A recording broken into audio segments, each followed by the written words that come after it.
আমাদের ফ্যামিলির সদস্যদের সাথে একসাথে বসে ঈদের ইফতার করে থাকি। আমরা আব্বা আমার সাথে থাকি, ভাই বোনদের সাথে থাকি। তো ক্যাম্পাসে আসার পরে এই ধরনের আয়োজন আমরা মিস করে থাকি। ইসলামী ছাত্র শিবির আজকে আমাদের জন্য এই আয়োজনটি করেছে। আমরা একটি করতালির মতো ইসলামী ছাত্র শিবিরকে ধন্যবাদ দিতে পারি। একই সাথে রমজান মাস হচ্ছে কোরআন নাজিলের মাস, রহমত, মাগফিরাত, নাজাতের মাস। এবং আল্লাহ ইসলাম বিদায় হজ্জের ভাষণে বলেছেন, আমি তোমাদের জন্য দুইটা গ্রন্থ রেখে যাচ্ছি, যতদিন পর্যন্ত এই দুইটা গ্রন্থকে তোমরা শক্তভাবে আঁকড়ে ধরবে তোমরা পথভ্রষ্ট হবে না। একটা হচ্ছে কিতাবুল্লাহ, পবিত্র কোরআন মাজিদ, আর একটা হচ্ছে রাসূলুল্লাহ সুন্নাহ। তো এই কোরআন এবং হাদিসকে আমাদের শক্তভাবে আঁকড়ে ধরতে হবে। আজকে সারা বিশ্বব্যাপী মুসলমানদের যে জুলুম নির্যাতন হচ্ছে মুসলমানদের উপর, এটার মূল কারণ হচ্ছে আমরা কোরআন হাদিস থেকে অনেক দূরে সরে গেছি। সুতরাং আমরা যদি আবার সারা বিশ্বব্যাপী নেতৃত্ব দিতে চাই, আমাদের কর্মপরিচয়তা নিয়ে যেতে চাই, কোরআন এবং হাদিসের উপর আমাদেরকে আমল করতে হবে এবং কোরআন এবং হাদিস আমাদেরকে যে নির্দেশনা দিয়েছে সে অনুযায়ী আমাদের জীবনকে পরিচালনা করতে হবে। তো আমি আশা করবো আজকে যারা উপস্থিত হয়েছেন, আমাদের এই রমজানে এই কোরআনটা একবার হলেও অর্থ সহ শেষ করা দরকার। আমরা চেষ্টা করছি প্রত্যেক শিক্ষার্থীদের কাছে একটা করে কোরআন পৌঁছে দেওয়ার জন্য।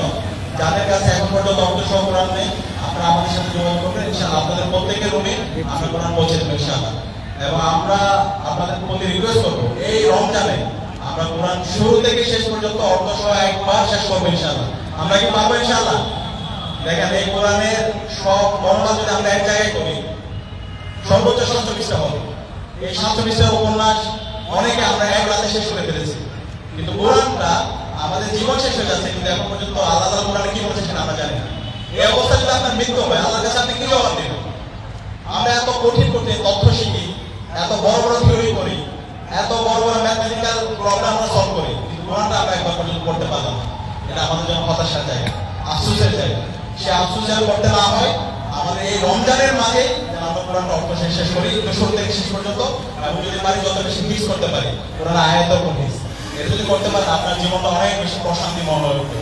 এবং সর্বশেষ যে রিকোয়েস্টটা করবো, প্রতিদিনই তো আমরা সেহরি খাওয়ার জন্য উঠি, সেহরি খাওয়ার জন্য যখন উঠি সেই সাথে যদি আমি 2 রাকাত অথবা 4 রাকাত তাহাজ্জুদ নামাজ পড়তে পারি, কিয়ামুল লাইল করতে পারি, এবং এই কিয়ামুল লাইলে আপনার ব্যক্তিগত সমস্যা, আপনার পারিবারিক সমস্যা, একাডেমিক সমস্যা, সকল সমস্যার কথা এবং পুরো মুসলিম উম্মার জন্য, দেশের জন্য আপনি একটু আল্লাহর কাছে দোয়া করেন।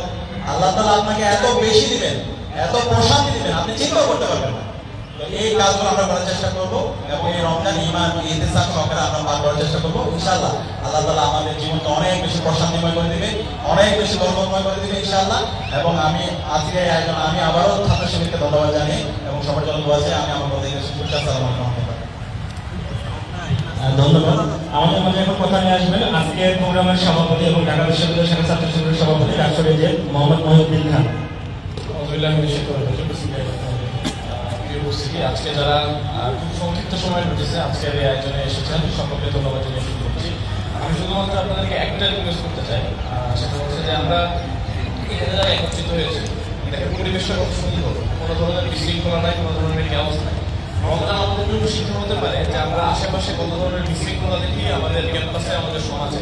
আমাদের জন্য শিক্ষা হচ্ছে যে আমরা যদি রমজান থেকে শিক্ষা নিই আমার ব্যক্তি জীবন, আমার সমাজ জীবনের জন্য, তাহলে একটা শিক্ষা হচ্ছে যে আমরা যেমন ব্যক্তি নিজেকে অগ্রাধিকার না দিয়ে আরেকজনকে অগ্রাধিকার নেই, সুন্দরভাবে সুশৃঙ্খলভাবে যেমন এখানে আমরা বসে আছি তেমনই আমাদের সমাজটা যদি এরকম হয়, তাহলে রমজানের যে শিক্ষা সেই শিক্ষাটা সামাজিক পরিবেশ আপনাদের সকলের প্রতি অনুরোধ থাকবে যে আমরা কেমন সরকারের ক্ষেত্রে সমাজ গঠনের ক্ষেত্রে সেভাবে এখন যেমন সুশৃঙ্খলভাবে আছি সেভাবে এগিয়ে আসবো ইনশাআল্লাহ।